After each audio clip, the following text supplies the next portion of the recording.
Oi, eu sou a Nath. Oi, eu sou a Nath. Aqui tá a Kiara dormindo e mais uma vez grudada no convidado. A Amora, sei lá o que aconteceu, né, filha? Ali ela deve só estar aparecendo o popote dela, porque a câmera tá cortando e o booster tá de volta, mas hoje não quis aparecer. Tá jogada aqui. Tadinha, dormindo. E esse é o Parapraxis, um podcast feito por duas estudantes de psicologia para contar um pouco das nossas vivências, experiências, traumas e surtos do curso. Até porque o curso ele vai te traumatizar, vai fazer você surtar, principalmente quando você estiver em semana de prova e o povo estiver tudo fora da casinha. Sim. Pois é. E mais uma vez estamos com convidados no podcast. Mas dessa vez é mais especial, né? Exato. Porque é quem gerou a ideia da gente fazer esse podcast, né? Quem deu a ideia do nome, inclusive. Sem saber. Sem saber. Exato. Por favor, se apresente. Ai, gente, primeiro, tão feliz de estar aqui. A gente tá muito feliz. Que legal. Não imaginava que o impacto ia ser até no nome de um podcast futuro, nem imaginava isso. Uhum. Mas para quem não sabe, eu fui professora dessas duas maravilhosas que me convidaram hoje. Estou muito feliz, obrigada pelo convite, muito bom estar aqui. E eu dei aula para elas por um ano inteiro, né? Foi um ano inteiro. 2 semestres. Eu sou assistente social de formação e eu dava disciplinas básicas de ciências sociais para o curso de psicologia, né? Que impactaram muito na nossa formação como pessoa e profissional. Que eu acho que é o maior objetivo, né, das ciências sociais, é você conseguir provocar reflexões sobre o mundo que a gente vive, sobre o que a gente faz, por que a gente faz o que a gente faz, e não só reproduzir comportamentos, né? Sim, exato. E concepções também. Então, acho que por isso que esse incômodo é muito comum. Infelizmente, eu sou essa pessoa que incomoda às vezes. A gente adora. Mas é um incômodo muito pedagógico e muito positivo. Muito obrigada pelo convite hoje. Imagina, a gente que agradece. Muito, aliás, você ter vindo falar com a gente sabe que o seu tempo é bem corrido, né? É difícil, minha vida. Mas conseguimos. Que bom, que bom. Demorou, mas aconteceu. Demorou, mas aconteceu. E vamos lá. Seguinte, a gente sabe que você trouxe pra gente muita coisa dentro de antropologia, né? E a gente teve uma sequência de aulas que eu acho que foi muito importante na formação de todo mundo, que foram as aulas de racismo, colorismo, machismo... Branquitude. Oi? Branquitude. Branquitude, né? E teve também de patriarcado, não foi? Sim. Sim, foram essas aulas. E foram aulas que, eu falo por mim, acho que a Nath também, impactaram a gente de forma absurda. Foram semanas que eu dormi com você. Essa piada é a melhor, né? Essa é a melhor. Eu lembro que eu chegava em casa, minha cabeça tava a mil processando as aulas. Porque realmente foram coisas que incomodaram, né? E a gente queria falar um pouquinho o que é o letramento racial, né? Porque a gente sabe que o Brasil ele tem um índice de racismo muito alto, apesar de ser um país que não se considera racista, né? E a gente queria entender um pouquinho o que é esse letramento racial e o que ele pode auxiliar todo mundo nessa questão do racismo, né? O Instituto Locomotiva fez uma pesquisa em 2022 e eles constataram que 86% dos brasileiros não se considera racista, embora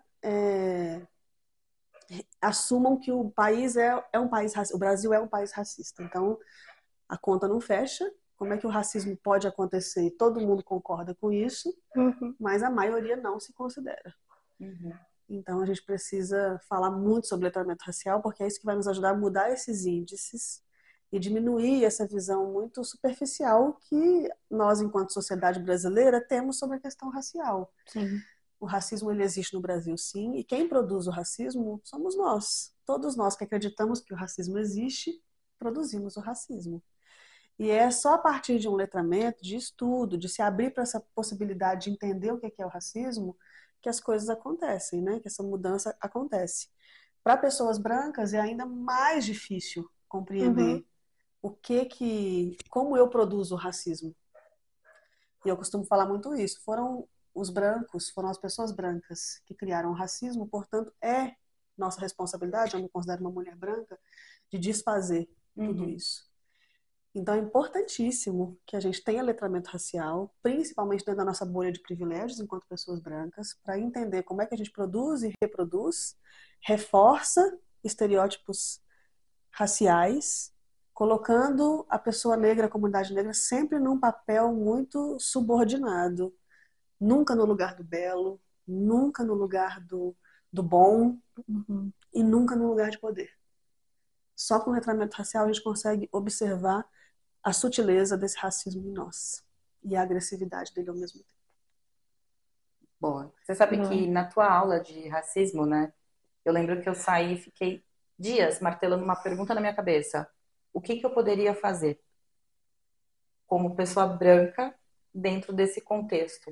A gente tem um passo a passo para isso, viu? Acho que primeiro é ter disposição para entender o assunto, porque é muito desconfortável se descobrir racista. Eu me descobri racista quando eu comecei a entender a questão racial e estudar isso muito profundamente dentro das ciências sociais. E foi muito desconfortável, porque até então a minha fala sempre foi: imagina, eu não faço diferença entre pessoas negras e pessoas brancas. Imagina, eu até tenho amigos negros, né? É o que a gente sempre fala. Quando eu descobri que até essa minha fala era muito preconceituosa, é que eu fui compreendendo e me desfazendo aí por dentro, de dentro para fora, porque tem que ser assim. Então, dicas práticas que eu dou para pessoas brancas, principalmente, porque acho que esse é o meu lugar de fala. Eu sou uma mulher branca, portanto, eu falo de racismo para pessoas brancas, porque eu consigo identificar muito facilmente essa necessidade de discutir esse assunto entre a comunidade branca. Então, uma das dicas que eu dou é entender seu próprio racismo, sair desse lugar de privilégio. Afinal de contas, eu só entendi o racismo já adulta. Isso já é um privilégio, porque pessoas negras têm contato com o racismo desde muito pequenos, né? Na infância. Então, eu já estou no lugar de privilégio de ter visto uma situação racista já adulta, porque ele nunca se aproximou de mim. Ninguém nunca quis tocar no meu cabelo e perguntar como é que eu lavo ele, como é que são as minhas tranças. Ninguém nunca me confundiu com uma lojista numa loja qualquer de roupa que eu entrasse. Então, e isso são características de uma sociedade racista. Isso nunca aconteceu comigo. Então, a primeira coisa é assumir que há um racismo em mim, embora isso seja muito desconfortável, mas é importante romper essa barreira. Um outro passo importante é diversificar as nossas redes relacionais. Isso é importantíssimo. É começar a pensar quantas pessoas negras eu sigo no meu Instagram, quantos autores negros eu li no último ano, quantos teóricos negros a minha faculdade, o meu curso de graduação me apresenta para que eu possa estudá-los, quantas pessoas negras eu votei nas últimas eleições.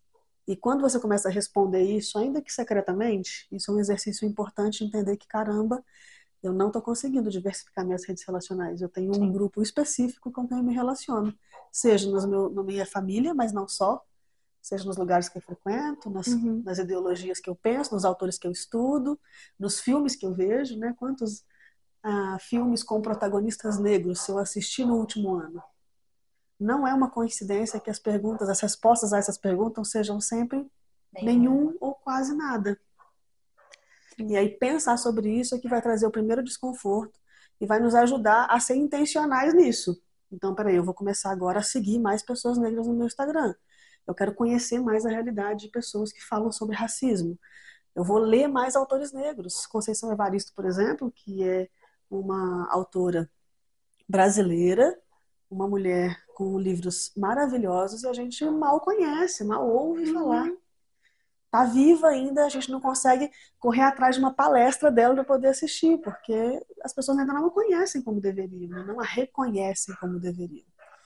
Então é importantíssimo reconhecer a nossa fragilidade de relações. E por último, começar a ter uma atitude antirracista, porque não ser racista é diferente de ser antirracista. Quando você é antirracista, você consegue intervir imediatamente numa situação que você vê, num comentário que você ouve. Então você começa a ser aquela pessoa que quando alguém fala com você, ai, cabelo ruim, você já fala, opa, cabelo ruim, como assim? O que você quer dizer com isso? Sabia que essa fala é racista? Porque não existe cabelo ruim, nem cabelo bom, existe cabelo liso, cabelo cacheado, cabelo crespo, cabelo ondulado. Existe cabelo. Exatamente. Agora, cabelo ruim, cabelo bom, não existe. Isso é uma característica do nosso racismo brasileiro, que ele é muito sutil e muito arraigado na nossa linguagem. E é algo que a né? gente aprende desde Inclusive. criança, né? É. Você estava falando, estava lembrando de um desenho que chamava Urso do Cabelo Duro, Nossa, sério? Aí, esse eu nem conhecia, uma boa pra gente usar de exemplo. né? Você, de criança, você já entra. Tem vários exemplos, né? Tem várias músicas.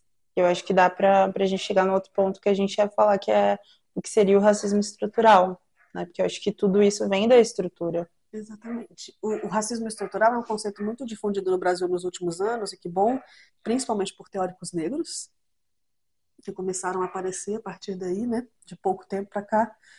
Eles sempre existiram, mas nunca foram valorizados como deveriam, ainda não são, mas a gente está agora aqui, por exemplo, conversando sobre isso, já é um grande Uhum. avanço, na minha opinião.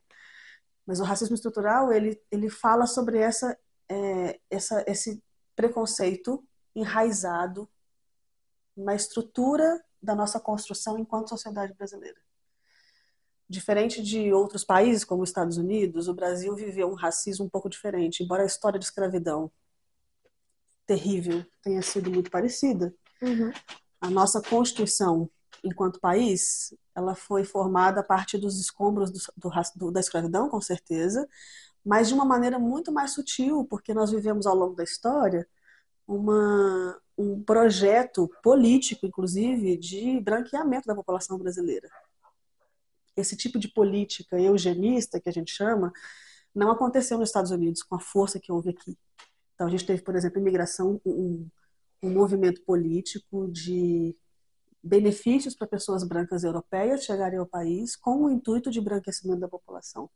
Isso Sim. fez com que criasse-se uma ilusão de que em 100 anos a gente teria um país branco, não teríamos mais negros no país. Então isso foi muito intencional por parte da ciência e da política brasileira, o que é muito vergonhoso para nós pensar nisso hoje. Muito. A estratégia não deu certo, que bom que não Amém, deu. né? A gente tem um país negro hoje, porque 56% da população brasileira é negra. Então não deu certo, que bom. A gente tem uma cultura negra muito forte, pouco valorizada também. E que muitas vezes os próprios brancos não lembram que é uma cultura negra, né? Uhum. Exatamente. Eu ouvi. Carnaval, outras coisas, religiões. Sim. Tem muitos artistas, inclusive da música, que falam que MPB deveria ser música preta brasileira, e não simplesmente música popular brasileira. Porque realmente acho que os grandes arquitetos da nossa arte, da nossa música, têm uma raiz negra gigantesca, né? E a gente desvaloriza isso, ou valoriza só quando é conveniente, na verdade, né? Sim. Mas então é por isso que o racismo estrutural, respondendo a sua pergunta, voltando a ela, ele está enraizado na nossa cultura de uma maneira que traz uma violência às vezes muito sutil, o que não a torna menos agressiva, mas sutil no sentido de ser muito normalizada, naturalizada. Então você falar para uma pessoa que usa tranças, por exemplo, posso pegar para ver como é? A pessoa está super bem intencionada, pode estar super bem intencionada, querendo fazer um elogio, quando ela fala, nossa, como você tem uma beleza exótica. Isso pode estar muito bem intencionado? Pode estar. Mas isso é parte do nosso racismo que é estrutural. São falas extremamente preconceituosas que pessoas brancas jamais ouviriam. Né? Quando eu falo do meu cabelo é isso. Ninguém nunca me perguntou se eu consigo lavar o meu cabelo normalmente. Enquanto pessoas negras ouvem esse tipo de pergunta desde muito cedo, talvez desde a infância. Então o racismo estrutural está aí, está na maneira que a gente constrói as nossas relações enquanto sociedade brasileira. É algo muito normalizado, na verdade. Acho que por isso que é difícil de perceber. Porque o pessoal não normaliza. Com certeza. Até para a própria comunidade negra, por muitos anos, foi também difícil de perceber o racismo que eles próprios sofriam. Por isso, ainda hoje, a gente encontra uma dificuldade ainda de posicionamento. Às vezes, numa conversa como essa, já vê um limite ali. Não toque no meu cabelo, por exemplo. E é isso que pessoas negras precisam mesmo fazer, o que já tem acontecido muito, inclusive. Eu vejo hoje, tem até um rapaz que eu e a Nath segue, ele chama Andrei. Ele tem seus 20 e poucos anos, né? E ele fala muito sobre essa questão racial, né? Ele é um homem negro, né? Ele traz tudo isso que ele foi aprendendo ao longo da vida. E assim, ele é um homem negro de que a mãe dele é branca. Então ele tem esse cenário dentro da casa dele, né? E ele fala muito sobre isso. E é uma pessoa que a gente pode ver que teve esse letramento, teve essa consciência muito cedo. E isso é muito positivo, né? Uhum. É sempre a presença de pessoas negras que vão nos trazer a consciência da racialidade deturpada que a gente tem enquanto sociedade. Por isso que diversificar redes relacionais é muito importante. Quanto mais eu tenho esse contato, quanto mais eu ouço, leio pessoas negras que falam sobre a questão racial brasileira, é aí que eu vou ter esse contato. Por isso que essa convivência ela é riquíssima. E aí é muito triste quando a gente chega numa universidade, por exemplo, como a que vocês estão, como a que eu dei aula, e você encontra uma sala majoritariamente de pessoas brancas. Uhum. Você perde espaço de diversidade e com isso você perde contribuições maravilhosas, riquíssimas de como pensar diferente da minha realidade, da minha bolha de privilégios. Sim, muito, nossa, muito, muito. E é aquela coisa, né? O exercício que você falou da gente fazer.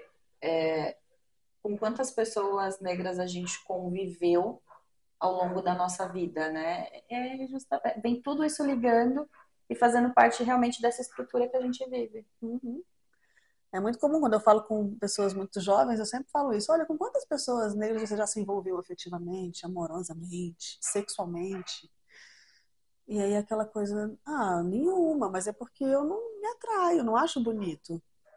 E aí é hora de perguntar, você não acha bonito ou existe um lugar aí de produção social do que é belo e que você nem percebe? Aí é a hora que as pessoas vão dormir comigo, metaforicamente. É. Mas puxando até o gancho sobre isso, né? A gente sabe que, eu estava até falando para a Nath, eu tenho percebido que a vida do ser humano é uma grande performance, né? Então a gente sabe que gênero é uma questão de performance, né? E a gente sabe que agora a questão racial, ela é uma questão que entra nessa coisa do conceito social. Porque quando a gente coloca em panos, né, abertos ali, todo mundo é da mesma raça humana. Da mesma espécie Da mesma humana. espécie, né? Todo mundo é humano. Se a gente desvestir a pele e abrir, vai ser todo mundo igual por dentro, né? Mas é por isso que as construções sociais são super importantes e pensar sobre elas mais importante ainda. Exato. Porque muito do que a gente pensa e reproduz tem a ver com o que a gente foi ensinado não de fato com o que é o nosso desejo. E aí é que as coisas vão se perdendo, né? Até quando eu vou continuar reproduzindo o que a sociedade aceita como ideal e até quando eu vou conseguir externar o que é desejo meu, de fato. Aliás, como definir o que é nosso desejo puro sem as interferências sociais, né, das construções sociais? É muito difícil. Até que ponto eu faço o que eu quero de fato? Existe liberdade? Bom, aí nós vamos para a filosofia, Eu né? lembro dessa Já. aula. Eu lembro dessa aula de gente saindo chocada porque não concordava que nós éramos que a gente não tinha a opção de escolha, que a gente não tinha liberdade. De liberdade de escolha, que a gente escolhia pelo que o outro escolhia. Antes de nós, normalmente, né? É. E, na verdade, temos escolha, é óbvio que temos. A questão dessa reflexão é pensar sobre o peso das relações sociais nas nossas escolhas. Será que tudo que eu escolhi ao longo da minha vida foi porque eu realmente quis, genuinamente quis? Ou se foi direcionado, balizado pelas construções sociais que me rodeiam? Tá aí a pergunta para você. Gente, durmam com essa, tá? Sinta um pouco do que a gente passava em sala de aula. Exatamente. Nossa, mas era bom. Era ótimo passar gente. por isso. Era. Eu falo que assim, eu acho que muita gente na sala, digo até mesmo por mim, a gente acaba crescendo demais com tudo isso. Porque é algo que a gente nunca, vivendo no automático do jeito que a gente vive, a gente nunca vai parar para pensar e prestar atenção nisso. Com certeza. É muito triste, né? Depois que você vê, não dá para desver mais, é o que eu costumo dizer. Mas quando você entende que você vive numa sociedade capitalista e que por isso, por esse motivo, né, na constituição natural dessa sociedade, você está ligado imediatamente e quase que obrigatoriamente a um movimento de produção, a uma cultura muito produtivista, a tendência muito natural é que a gente vá se descolando da gente mesmo, em detrimento do produto que a gente vai produzir. Então, o trabalho, nessa relação homem-trabalho, que é uma relação muito dialética, como a gente já viu isso na sala de aula, porque a gente transforma o mundo e ao mesmo tempo é transformado nessa relação. Só que a problemática vem quando essa relação, que é uma relação muito saudável, pode ser uma relação muito saudável, ela é atravessada por um sistema que nos obriga a ser produtivistas. E aí, essa dialética ela vai acontecer de qualquer forma, mas ela vai acontecer deteriorando a nossa conexão com a gente mesmo. Porque quando a gente está conectado com a gente consegue exercer muito melhor a nossa liberdade, e entender muito mais os nossos desejos. Mas se eu sou produtivista, porque eu estou numa sociedade que tem isso como um princípio, eu vou me descolando das minhas necessidades. E eu passo a ser um reprodutor do que está posto socialmente. É nessa que a gente abre mão da nossa liberdade sem ter noção disso. Inconscientemente, você passa só a reproduzir modelos sociais que te foram apresentados desde criança e depois na vida adulta e por aí vai. E sem questionar. Sem questionar. Esse é o grande perigo, né? Por isso que parar para refletir sobre isso é o grande start das reflexões sociais, né? Peraí, eu também estou sendo atravessada por isso. Isso não é uma coisa do livro. Não, mas a gente é atravessado por tudo, né? Queira ou não, qualquer coisa que a gente faça e viva, a gente passa, aliás, acho que passa mais por cima da gente, às vezes, Exatamente. né? A gente também é atravessado pelo racismo, pelo preconceito racial. Por isso que é muito ruim quando você diz de cara, sem reflexão, não, eu não sou racista. Tem certeza que não é? Será que é possível ser brasileiro e não ser racista? Contanto que você é parte de um país que viveu 400 anos de escravidão, onde pessoas negras foram proibidas de frequentar escolas, de comprar imóveis, casas, terrenos, de ter acesso a questões muito básicas, tiveram o direito ao voto muito atrasado com relação a pessoas brancas. Será que vivendo num país com essa história perversa, você consegue, de fato, dizer que você não é racista? E aí, quando você começa a observar questões práticas, você vai observando isso. Opa, acho que o racismo estrutural chegou até mim mesmo. Mas é desconfortável, mas é importante chegar nessa conclusão. Eu tava uma vez, eu contei essa história, eu acho que eu até contei pra você, né? Meu primo, ele veio me mandar um negócio falando que ele tinha sofrido, como que foi? Heterofobia, né? Enfim. E a gente... A risada da Natália já diz tudo. Não, E assim, eu comecei a conversar com ele e a gente caiu na questão do racismo, né? E ele começou a contar sobre porque esse meu primo, a gente é primo por parte da mãe dele, né? E ele começou a falar que o avô dele teve escravos e não sei o quê, tiririroró. E o sobrenome dele é Silva, né? E eu tava vendo um vídeo desse Andrei, desse menino que a gente segue, e ele falando que a maior quantidade de sobrenomes que nós temos no Brasil são de famílias que eram escravocratas, porque os escravos eram registrados com o sobrenome das famílias, né? Quando eu mandei isso para ele, ele ficou em choque.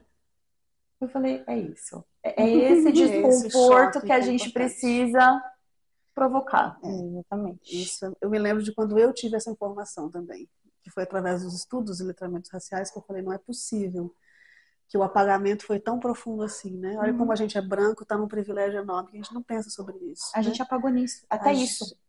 A comunidade negra, a população negra brasileira foi apagada de tal forma que nem os nomes são os seus próprios nomes, né? E que perversidade, que pesado deve ser para uma pessoa negra entender que o sobrenome que ela carrega provavelmente é o sobrenome da família que escravizou a sua família.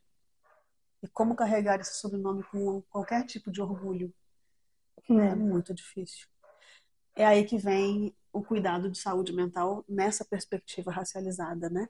Como que eu, enquanto psicólogo, que aí é sempre a pergunta que eu faço aos meus alunos de psicologia, né?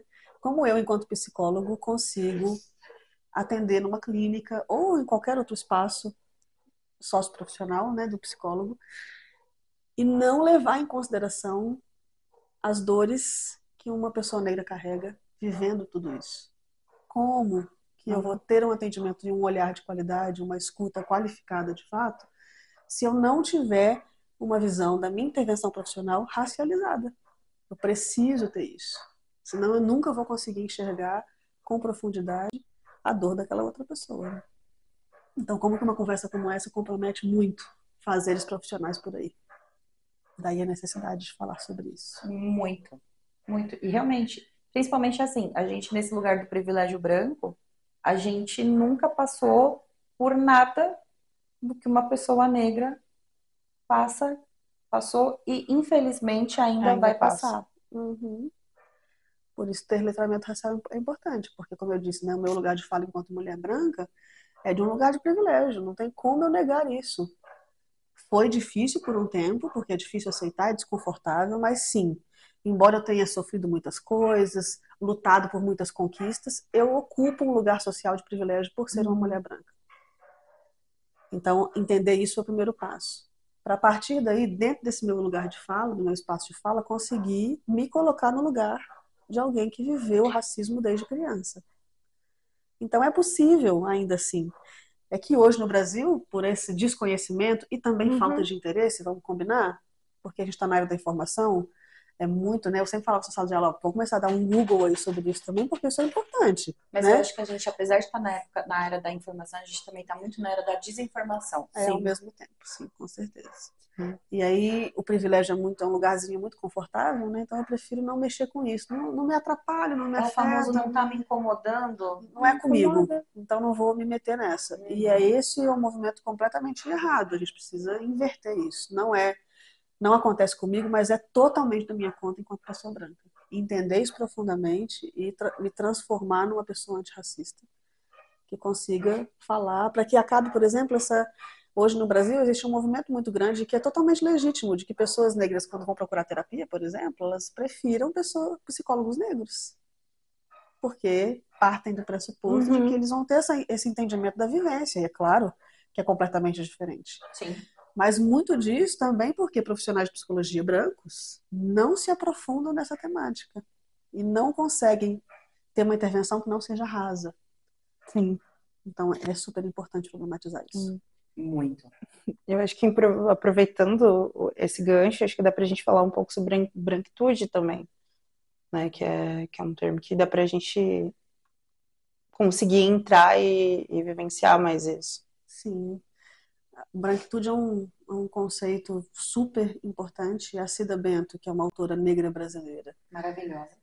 Tem um livro que chama-se O Pacto da Branquitude, que é um livro que eu acredito que todos deveriam ler na vida, não só estudantes de psicologia ou de serviço social ou de qualquer outro curso, mas é um livro importante para a humanidade, para a sociedade brasileira como um todo.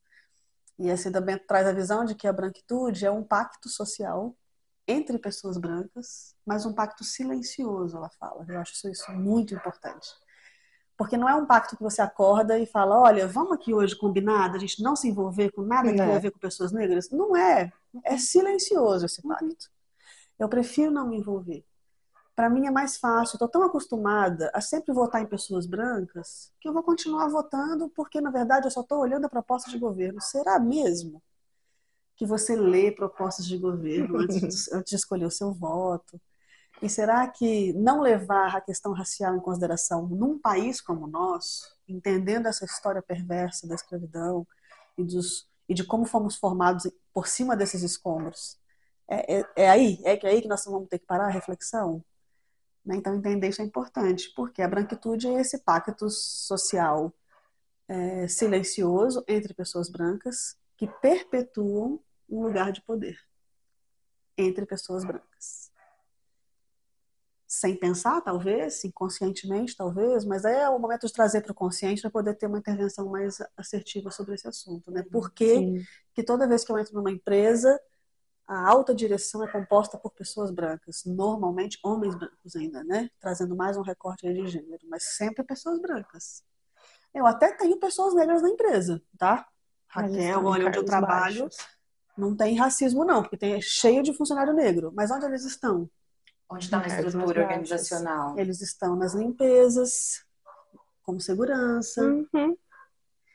E aí é que a gente mascara. A branquitude traz essa possibilidade de a gente dizer erroneamente que não existe racismo no Brasil. Afinal de contas, não existe proibição de acesso, por exemplo, de pessoas negras nos shoppings de São Paulo, na Zona Sul.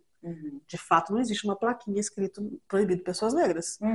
Mas quando você entra, você vê que as pessoas negras ali, as poucas que têm, estão ocupando lugares muito específicos. Sim. E aí eu descubro o racismo institucional. E aí normalizar isso é um grande erro da comunidade branca. Exato. E dizer que só por isso, porque é assim, não existe racismo. Não, ele existe porque existe um lugar social para essas pessoas. Eu lembro de um trecho do livro da Cida? Cida, né? Que ela solicitam para que ela contratem uma secretária para um banco, né? E ela pega alguns currículos, né? E a pessoa chega para ela, o contratante chega e fala assim: eu preciso de uma pessoa branca, porque ela precisa mostrar a imagem do banco. Tem essa passagem. E a Cida, como uma mulher negra, né? Ela ouve isso. É isso mesmo. A gente foi produzido socialmente para entender o lugar do belo, do poder e da bondade como pertencentes à comunidade branca, a pessoas brancas. E aí tudo que foge disso para nós causa um certo estranhamento. No mínimo um estranhamento. E o mais comum, uma recusa, né, de fato. Mas por quê? Por que eu tenho que votar em pessoas negras?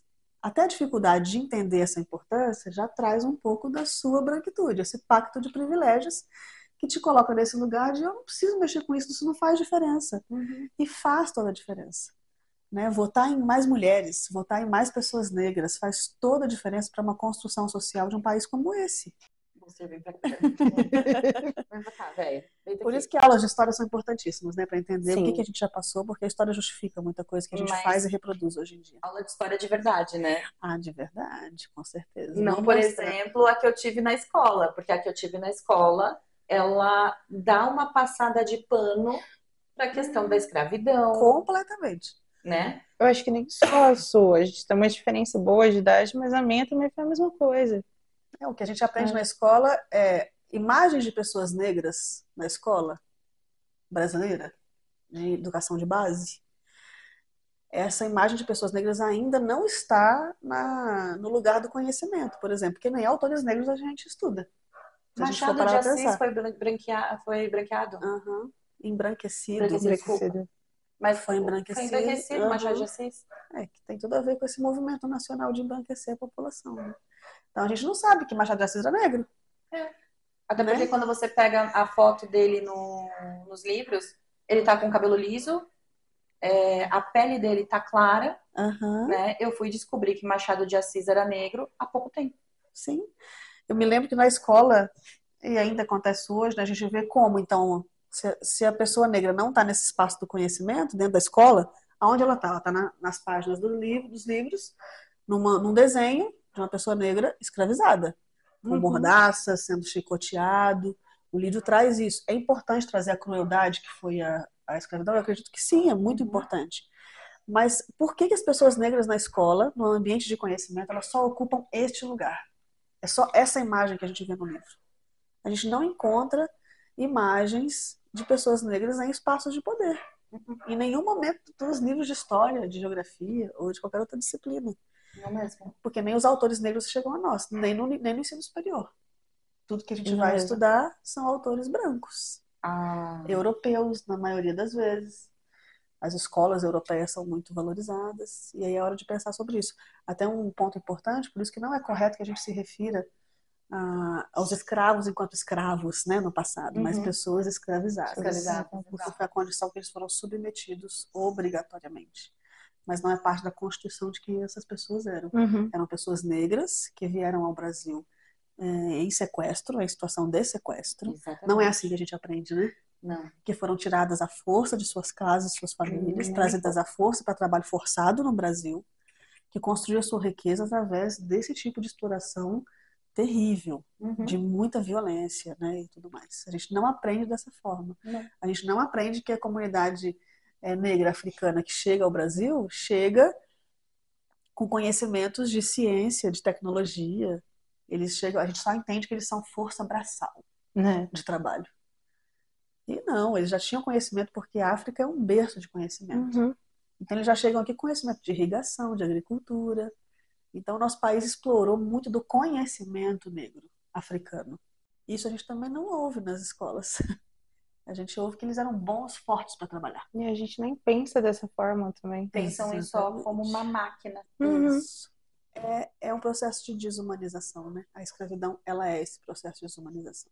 Exato. Então a gente acaba incorporando isso sem refletir. E aí quando reflete é que é o momento do choque e de pensar o quanto que eu preciso me movimentar para construir uma nova história nesse país. Só pegando o adendo da questão do que você trouxe, né? Da gente trocar a palavra da escravização para escravizado, tem muita gente que fala, porque essas novas palavras são frescura. Gente, não é frescura, é respeito ao próximo. É você respeitar uma condição, é você respeitar um lugar da pessoa, né? Tem muita gente que acha que é mimimi. Não é. Não. É uma pura e simples questão de respeito. A gente invisibiliza e minimiza culturas e sociedades muito através da linguagem. Uhum. Então, esse cuidado com uma linguagem antirracista é fundamental para essa nova construção. Então, nunca é mimimi trocar, por exemplo, escravos por escravizados. Exato. Cabelo bom por cabelos diversos. Cabelo simplesmente. Cabelo, né? Cabelo. Exato. Uma pauta também que a gente trouxe, né, aproveitando todo esse bolo que a gente falou, é a questão da discriminação e preconceito. Né? Que existe uma diferença, na verdade, do que é discriminação e do que é preconceito. Só que a gente não entende muito isso. Eu entendo, assim, que mais do que entender conceitualmente a diferença, é conseguir compreender o quanto que existe o preconceito ou a discriminação entre pessoas boas. Eu acho que isso é super importante. Existe uma autora chamada Mazarin Banaji, ela é uma psicóloga social estadunidense, e ela estuda muito essas questões, e ela fala sobre o ponto cego que muitas pessoas têm socialmente, que é o preconceito de pessoas boas. Então, por mais que você nunca tenha cometido crime de racismo, por exemplo, no Brasil, nunca fui presa, nunca cheguei a ser denunciada, ir para uma delegacia por ser acusada de crime de racismo, não significa que eu não seja racista, que eu não cometa atos discriminatórios e preconceituosos. Eu acho que essa é a parte mais importante para essa didática cotidiana de como me comportar de uma maneira antirracista. É entender que mesmo pessoas boas, inconscientemente, elas vão ter uma prática discriminatória e preconceituosa por viver numa cidade como a nossa, que foi construída sob os escombros da escravidão.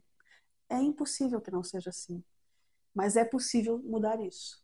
Porque se eu sou racista por uma construção social histórica, eu consigo desconstruir e reconstruir uma nova postura. Então, isso é possível. Então, a Mazarin Banaji fala muito sobre isso, né? Não é para você ter uma vergonha enorme de ser racista e parar por aí. É para você entender que é possível modificar isso. É o que você vai fazer quando você descobre o seu viés inconsciente. Ela fala muito sobre os viéses inconscientes, que é esse preconceito das pessoas boas. Que ele nos atravessa, a gente reproduz, não pensa, muitas vezes sem uma intenção ruim, mas a gente faz. Então, é possível ser racista sem querer ser racista? É possível. É muito possível. E é o que acontece muito. Sim, eu ia dar um exemplo de algo que aconteceu comigo, que eu lembrei de você na hora que aconteceu. Na hora eu falei, putz, a Raquel, ela iria brigar tanto comigo por causa disso. Eu peguei um Uber com a minha mãe e era um moço negro que entrou dentro, que estava dirigindo o Uber. E o que ele fez? A partir do momento que a gente entrou no Uber, ele começou o caminho, estava um dia muito frio. Muito frio. E aí ele simplesmente só catou o capuz da blusa e colocou em cima.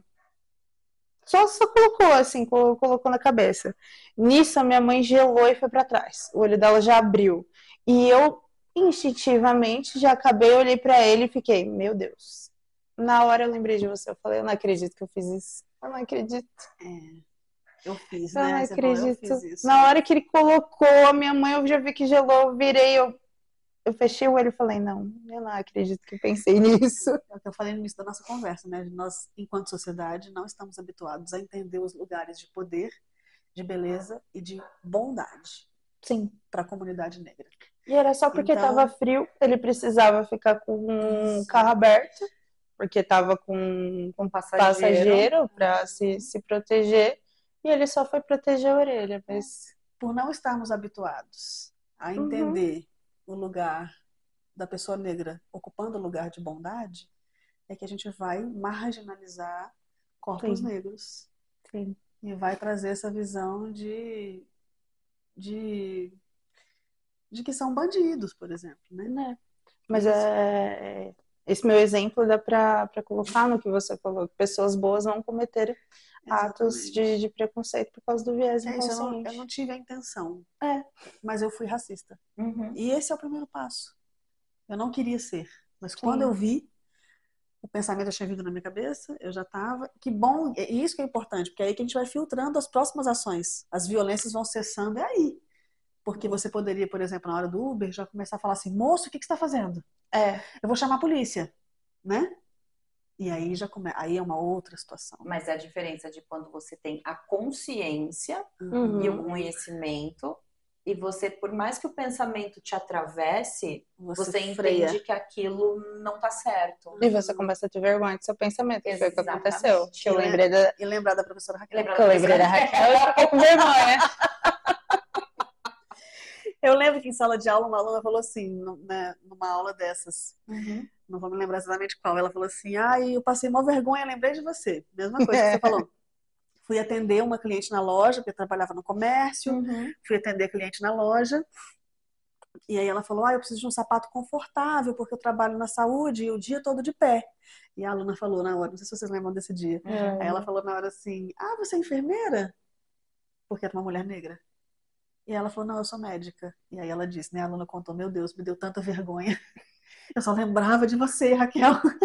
E o que eu achei... Falando comigo, meu Deus, mas por quê? Porque a gente tem dificuldade de entender pessoas negras no espaço de poder, nesse caso. O mais legal dessa história... Médica nunca seria. No máximo, uma mulher negra seria enfermeira. Olha como o nosso viés inconsciente é disparado imediatamente, né? E uma coisa que eu acho interessante desse dia é que ela viu que ela tinha feito a coisa errada no momento em que ela falou, e ela não tentou consertar de uma forma que poderia ficar pior ainda. Porque nesse caso ficaria tudo que ela falasse. Exatamente, poderia ficar pior. Então ela teve a consciência de falar: tá, errei, realmente fiz besteira, entendo, tô com vergonha, da próxima eu não vou cometer mais isso. Isso. E é isso mesmo. E é isso, né? E, gente, nossa, a gente já tá indo pro encerramento. Meu Deus, passou rápido. E dentro do tempo. Olha, estamos dentro do tempo. Não saí que nem um balãozinho. Mas falando assim, né, agora um pouco sobre, pra gente pros finalmente, né, um pouco sobre o protagonismo negro na nossa história, né, tanto, eu acho que falar de Brasil mesmo, porque é importante a gente olhar para o Brasil, né, inclusive tem até um Instagram que a gente vai deixar aqui embaixo, que ele é de um psicólogo social, e ele viralizou por causa de uma palestra dele, em que ele está com o slide aberto, com vários teóricos da psicologia, todos brancos, uma única mulher, e ele fala: isso daqui não representa a gente, porque isso não representa a nossa diversidade cultural e não representa a nossa cultura. A questão do eurocentrismo não representa o que é América do Sul, né, o que é Brasil. E nesse mesmo vídeo ele fala: gente, leiam autores latinos, leiam sobre a América Latina, estudem África, leiam autores africanos, porque é de extrema importância para você entender o nosso contexto hoje. Né? A gente vai deixar depois aqui embaixo, porque eu acho que vale muito a pena a leitura, a acompanhar ele, por conta desses lugares de fala, da gente entender mais sobre a nossa origem. Com certeza. O nosso pensamento, ele é colonizado. Não foi só o nosso país, que lá em 1500 foi colonizado por Europa. O nosso pensamento se tornou um pensamento colonizado também. Então a gente sempre vai entender, novamente, eu repito, né? A gente sempre vai entender esses 3 espaços em específico: poder, beleza e... esqueci o outro. Vou ter que repetir essa parte, cortem. Eu falei 1000 vezes, agora esqueci o último. Poder, beleza e bondade. O nosso pensamento foi colonizado. Mais do que o nosso país ser geograficamente invadido em 1500, a gente teve o nosso comportamento, a nossa cultura e o nosso pensamento colonizado. Então, por isso que hoje a gente tem a Europa ainda como as escolas europeias, a escola de Frankfurt, por exemplo, como escolas muito valorizadas no meio da intelectualidade, porque não estamos habituados a ver a comunidade negra nesses espaços de poder, de beleza e de bondade. Então, a gente precisa começar a mudar isso. E como que eu mudo isso? Entendendo meu preconceito e começando a ser intencional em atitudes antirracistas. Isto é, procurando intencionalmente autores negros para poder ler. Entendendo que negros podem e são protagonistas da história do nosso país. A gente é que ignora isso por causa da branquitude, desse lugar de privilégio, prefere ignorar. Mas o nosso país, a riqueza, primeiro que a riqueza nacional foi construída a partir do trabalho negro. Então, o que a gente tem enquanto riqueza nacional está aí. A intelectualidade que veio de África, como eu disse no início, né? Antes da nossa conversa, o quanto que essas pessoas negras vieram, africanas vieram, chegaram aqui sequestradas, mas com conhecimento científico, isso precisa ser dito e reconhecido por nós. É importante pensar que pessoas negras precisam ocupar lugares de poder na nossa sociedade. Sim. E espaços de beleza. Ainda hoje, se você digitar no Google mulher bonita, simples assim, o algoritmo vai te trazer exatamente a reprodução do que é a sociedade. Padrão de mulheres brancas. Aparece poucas imagens de mulheres negras. É um teste simples de se fazer. Para você entender, né? Então, se você digitar no Google, por exemplo, anjo negro, o que vai aparecer são imagens que têm a ver com outras situações, não com um anjo, simplesmente um anjinho de pele negra. Não, é uma distorção. É uma distorção total. Então vai aparecer diabo, aparece imagens sombrias, com tridentes, quando você digita anjo negro. Então olha como o lugar da bondade também já está permeado por uma racialidade completamente distorcida nessa sociedade brasileira, né? Sim. Então é importante, importantíssimo e fundamental talvez até, entender esse protagonismo de pessoas negras na construção do nosso país. Da nossa arte, por exemplo, da nossa cultura. Entender que o carnaval ele é um fruto riquíssimo de uma cultura negra nesse país. Mas quando você vê um desfile de escola de samba, quem são as madrinhas de bateria? Geralmente mulheres brancas. Normalmente mulheres brancas. Ricas. E jovens. Famosas. E que não existe um combo aí, né? E que não sabem sambar, isso é verdade. Superou a Virgínia. Eu não ia citar o nome, mas enfim, né? É só bipar. Eu bipo, não tem problema, eu bipo. E aí quando você vai para o desfile e vê a escola de samba, a composição da escola de samba, a comunidade são pessoas negras. São pessoas negras. Então a massa de pessoas negras, mas os camarotes os sambas estão recheados de pessoas brancas. Os sambas enredos em cima de uma cultura negra. Voltando até um pouco para a influencer citada, né? O samba que a gente vai bipar? O samba que ela estava dançando, ele fala sobre entidades da Umbanda, né? E, inclusive, na hora que fala sobre uma entidade, ela se benze. Para ver o lugar que, né, a gente chega da ignorância. É muito importante. Tem um filme, ele é de 89, se eu não me engano, não é tão recente, mas no Google você encontra algumas cenas, é super importante, é muito legal de assistir. Fica a dica para vocês aqui, chama-se Cronicamente Inviável. É um filme nacional e ele fala sobre questão racial, isso em 89. Então é muito interessante. E ele faz essa reflexão sobre o carnaval. O quanto que a grande massa da escola de samba, né, a pista ali do desfile é composto por pessoas negras, porque as comunidades de periferia, pessoas negras é que compõem as escolas de samba. Mas os camarotes são de pessoas brancas, estão repletos de pessoas brancas. Os lugares de destaque, como madrinha de bateria, pessoas brancas. Então, desde 89, esse diretor já tá comunicando isso, a gente avançou pouco, né? Os lugares de destaque muito sempre pouco. Vão ser pessoas brancas. Eu acho que se não houver intencionalidade da nossa parte em reverter a situação, isso não vai mudar naturalmente. Eu acho que regrediu. Sabe? Se a gente for olhar, em 89 a gente já está conversando sobre esse assunto. E eu acho que em 89 o carnaval ele ainda era mais periférico do que ele é hoje, porque hoje o carnaval foi elitizado, né? Então, você tem eu acho que a gente piorou de 89 para cá, quando a gente faz uma análise dessa.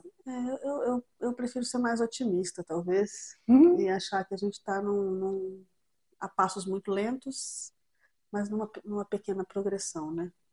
Eu acredito que conversas como essa que vão trazer mudanças importantes para o futuro. E para a gente encerrar, realmente, uma coisa que eu acho que é importante a gente deixar claro aqui que a gente falar é a questão do lugar de fala, né? Porque, queira ou não, eu sou uma mulher branca, né? Você também, a Nath não, mas estamos todas aqui numa roda. Mas também depende do Você meio vai. aonde eu estou, né? Exatamente. Fale mais sobre isso. Não, é que dependendo do meio de onde eu estou, eu sou muito branca para estar ali, eu sou muito sim, com certeza. Aí a gente vai no tema negra do para estar colorismo, ali. falamos hoje, mas não vai dar tempo também. Que a gente já está estourando um pouquinho do tempo. Pessoas negras de pele clara vivem essa dificuldade, né? Ao mesmo tempo que são mais valorizados perante a sociedade branca, não conseguem ter uma identidade tão definida assim Inclusive, dentro da vai ser comunidade negra. um relato pessoal mesmo. Me conhecer dentro desse lugar foi a partir dessas aulas. Apesar de ter um pai negro, né? Meu pai era negro, falou era porque ele já faleceu. Eu fui conhecer o racismo com 17 anos, que foi quando eu vi ele sofrendo racismo, e eu só fui entender que era racismo porque ele me falou que era, e eu só fui me reconhecer dentro desse lugar como uma mulher preta, né, dentro, eu ainda não consigo falar muito direito, mas foi depois dessas aulas. Ai, que coisa mais linda! Isso é muito legal, gente. Nossa, como eu fico feliz, de verdade, Nath, por isso. Porque não é fácil. E aí tem um livro da Neuza Souza Santos, que eu cito em sala de aula, e agora eu vou indicar ele especificamente para você, que chama-se Tornar-se Negro, que é uma autora negra brasileira também, uma intelectual negra brasileira.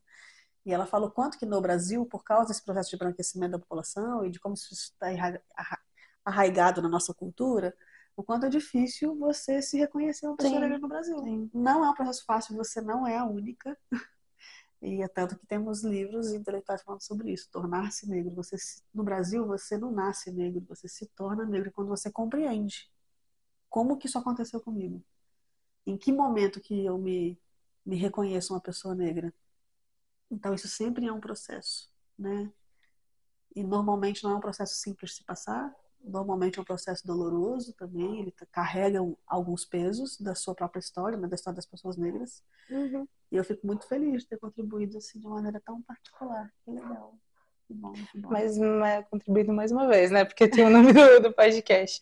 Mas para tentar, para a gente finalizar aqui, que a gente está passando um pouquinho do tempo, e para puxar o que a Nath estava falando, nesse meio todo a gente não sabe onde se colocar no lugar de fala, né? A Nath não sabe até onde ela pode ir como mulher branca, eu também não sei até onde eu posso ir me reconhecendo como uma mulher negra de pele clara. Então tem essas dificuldades. Eu acho que é importante dizer que esse conceito do lugar de fala, ele é compreendido de maneira muito equivocada na maioria das vezes. É importante dizer primeiro que todos temos lugar de fala. Qualquer pessoa tem o seu lugar de fala.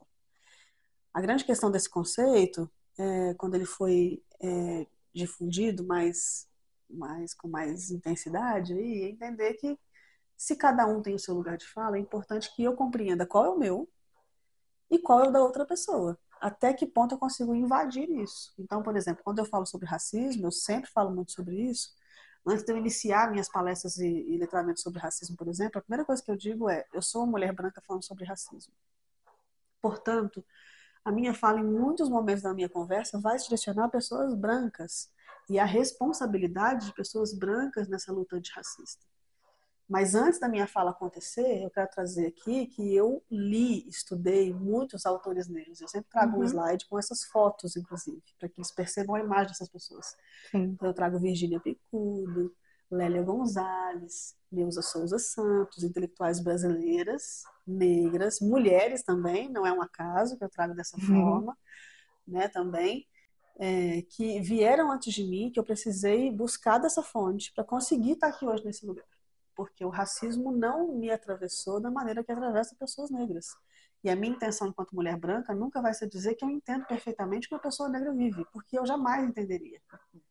O que é você nascer uma pessoa negra no Brasil de pele retinta, o que é você nascer no Brasil com uma pele negra mais clara, Qual é o lugar social que eu me encaixo? Eu nunca vou entender isso na minha vivência. É impossível.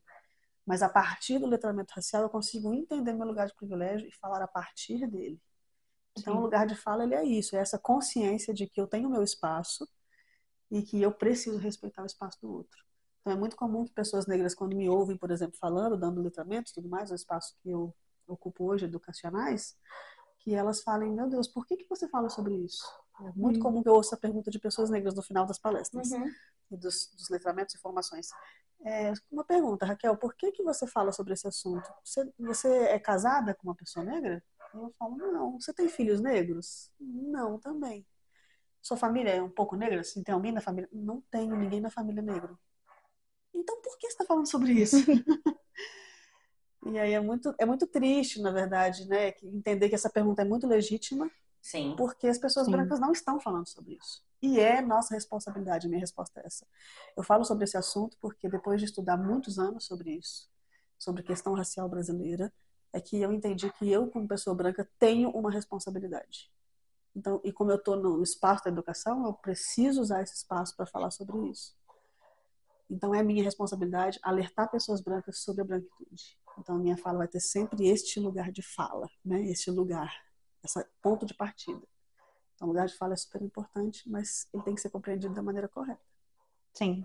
Eu acho que hoje realmente uma coisa que acontece é essa distorção, né? Vejo muito essa distorção. Uhum. Muito. Demais. Acho que é isso, né? É isso. A gente passou um pouquinho do tempo que a gente tinha determinado.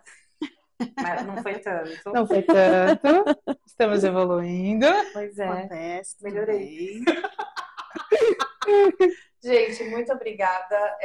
A gente vai deixar aqui os nossos arrobas até da Raquel, se vocês quiserem seguir ela, acho que é interessante, porque pode ter um conteúdo bacana aí, né? Vamos deixar também alguns conteúdos aqui de autores, citações de livros, porque eu acho que é importante a gente se aprofundar nisso, né? Sim.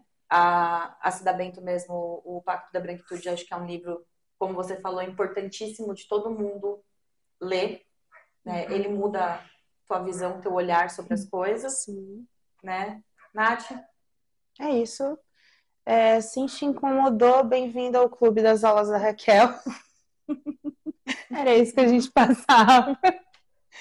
Segue a gente aqui no Instagram, se está acompanhando o podcast lá no Spotify, comenta.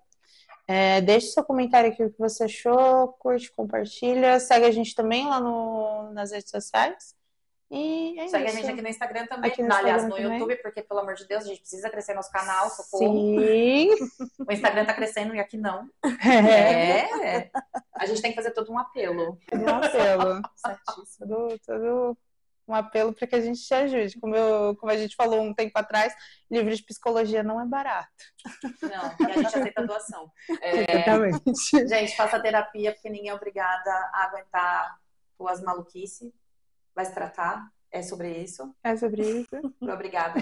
De verdade, a gente ficou muito feliz com a tua participação. Ai, que bom. Eu fico feliz. Estávamos ansiosos aqui. Muito.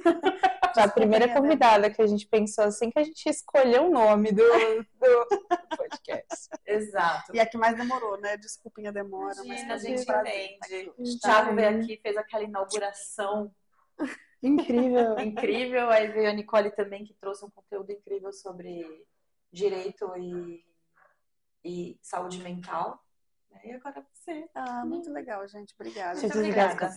Recado do Mike. As Humana aqui não são profissionais formadas da área da psicologia. Caso precise de ajuda, procure uma profissional formada e com o CRP ativo.